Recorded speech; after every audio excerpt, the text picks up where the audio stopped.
অবৈধ অনুপ্রবেশ ঠেকাতে মালয়েশিয়ায় অব্যাহত আছে ইমিগ্রেশনের অভিযান। সেই সাথে দেশটির রাবার গ্লাভস প্রস্তুতকারী এক প্রতিষ্ঠান থেকে প্রায় ৮৮৬ বাংলাদেশি কর্মীকে ছাঁটাইয়ের সিদ্ধান্ত নেওয়া হয়েছে। কর্মীদের ভবিষ্যৎ নিয়ে উদ্বেগ হয় সক্রিয় ভূমিকায় আছে হাই কমিশন। এ বিষয়ে জানাতে যুক্ত হচ্ছেন সহকর্মী ওয়াহিদ সোহান। হাই কমিশনের কি উদ্যোগ সোহান, যাদেরকে ছাঁটাই করা হচ্ছে তাদেরকে নিয়ে আমাদের জানাবেন। জি, আপনাকে ধন্যবাদ। আসলে আপনি যেমনটি বলছিলেন যে এখানে আমাদের প্রায় ৮৮৬ বাংলাদেশী এই মুহূর্তে খুব কঠিন সংকটের মুখে রয়েছে। এখানে মালয়েশিয়ার WRP একটি রাবার ফ্যাক্টরিতে আমাদের প্রায় কাজ করছেন এখানে ৮৮৬ জন বাংলাদেশী।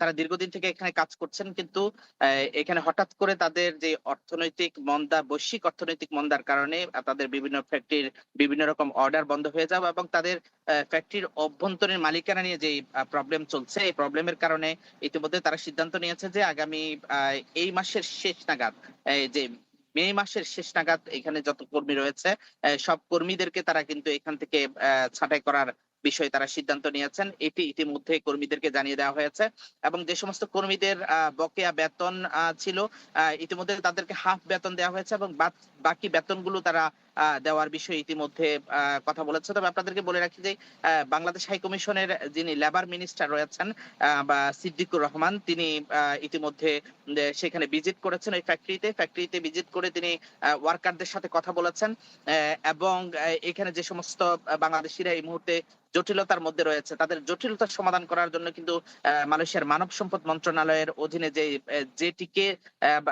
যেটিকে বলা হয় জাবাতান কির্জা রায়া, যার মাধ্যমে এখানে এখানে যে সমস্ত রিক্রুটমেন্ট হয় মানব সম্পদ মন্ত্রণালয়ের অধীনে কোম্পানিগুলোর আন্ডারে, সেই রিক্রুটমেন্টের যেই জেটিকের কর্মকর্তাদের সাথে কথা বলেছেন।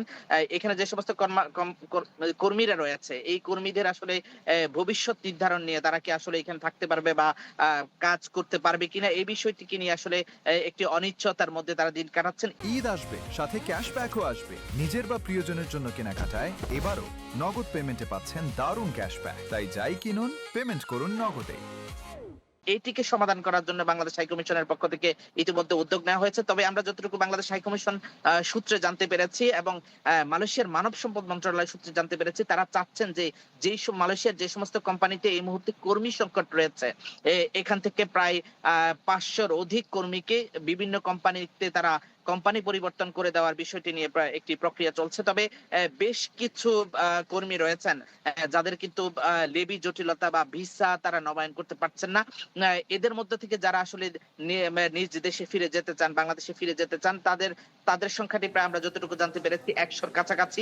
তাদেরকেও আসলে দেশে পাঠিয়ে দেওয়ার বিষয় নিয়ে এখানকার মানব সম্পদ মন্ত্রণালয় ইমিগ্রেশনের সাথে যোগাযোগ করছেন বাংলাদেশ হাই কমিশনের পক্ষ থেকে। তবে বাংলাদেশ হাই কমিশনের লেবার মিনিস্টার যেটি বলছেন যে আসলে বাংলাদেশ হাই কমিশনার মঞ্জুরুল করিমের তত্ত্বাবধানে এই মুহূর্তে কিন্তু এখানে যে সমস্ত অভিবাসীরা সংকটের মধ্যে রয়েছেন, বিশেষ করে এই ৮৮৬ জন কর্মী, তাদের সংকট সমাধানের জন্য তারা অতি সত্বর তারা কিন্তু ব্যবস্থা গ্রহণ করছেন এবং তারা মালয়েশিয়া সরকারের সাথে আলোচনা করে এই বিষয়টিকে সমাধানের জন্য খুব প্রচেষ্টা চালাচ্ছে। তবে একটি বিষয় আমরা আপনার মাধ্যমে জানিয়ে বলে রাখতে চাই, সেটি হলো যে আসলে মালয়েশিয়াতে যেই এই মুহূর্তে শ্রমিক সংকট রয়েছে এবং বাংলাদেশি শ্রমিকদের যেই ভিসার জটিলতা বা ভিসা সংকট রয়েছে, এটি বাংলাদেশ হাই কমিশনের কূটনৈতিক তৎপরতাকে আরেকটু জোরালো করলে এই সমস্যাটা সমাধানের একটা প্রক্রিয়া তৈরি হতে পারে। তবে আপনার মাধ্যমে আরেকটা বিষয় বলে রাখতে চাই, সেটি হলো যে যদি বাংলাদেশি কর্মীদের জন্য এই কর্মীরা এখানে এই মুহূর্তে রাবার ফ্যাক্টরিতে তাদেরকে অন্য জায়গায় যে কর্ম স্থানান্তর করার প্রক্রিয়া চলছে বা ভিসা স্থানান্তর করার প্রক্রিয়া চলছে, এরকম প্রায় অসংখ্য কোম্পানি রয়েছে যারা কিন্তু বাংলাদেশি কর্মীরা এই মুহূর্তে ভিসা জটিলতার মধ্যে রয়েছে। যদি মালয়েশিয়ার সাথে বাংলাদেশে হাই কমিশনের কূটনৈতিক তৎপরতাকে আরেকটু জোরদার করা যায়, তাহলে ওই যে সমস্ত কোম্পানিতে এই মুহূর্তে কর্মীরা ভিসা সংকটে রয়েছে বা কাজ করতে পারছে না, তাদেরও কিন্তু এইভাবে কর্মীদের কিন্তু ভিসা অন্য কোম্পানিকে স্থানান্তর করে কিন্তু তারা বৈধভাবে এখানে কাজ করার সুযোগ পাবে। আরেকটি বিষয় আপনাকে বলে রাখতে চাই যে আসলে মালয়েশিয়া সরকারের পক্ষ থেকে যে সাধারণ ক্ষমা ঘোষণা করা হয়েছে, এই সাধারণ ক্ষমার ১ বছর বৃদ্ধির ফলে কিন্তু এখানে তারা অভিযান জোরদার করছেন এবং এই অভিযানের মধ্যে থাকছে বিভিন্ন রকম যারা এখানে ট্যুরিস্ট ভিসা এসেছেন অথবা বৈধ ভিসা এসে যারা অবৈধ হয়ে গেছেন কিন্তু তারাও কিন্তু প্রতিদিন আটক হচ্ছে। এই মুহূর্তে দরকার বাংলাদেশ হাইকমিশন এবং বাংলাদেশ সরকারের শক্ত প্রচেষ্টা, যার মধ্য দিয়ে এখানে অবৈধ অভিবাসী যারা রয়েছে অথবা সংকটের মধ্যে রয়েছে বিভিন্ন কোম্পানিতে বা বিভিন্ন জায়গায়, বিশেষ করে যে 886 জন কর্মী এই মুহূর্তে সংকটে রয়েছে, আগামী 15 দিন পরে আসলে তাদের পরিস্থিতি কি হবে এটি নিয়ে বাংলাদেশ হাইকমিশন উদ্যোগ নিয়ে তাদের পরবর্তী পদক্ষেপ নেওয়া, যে আসলে তাদেরকে কিভাবে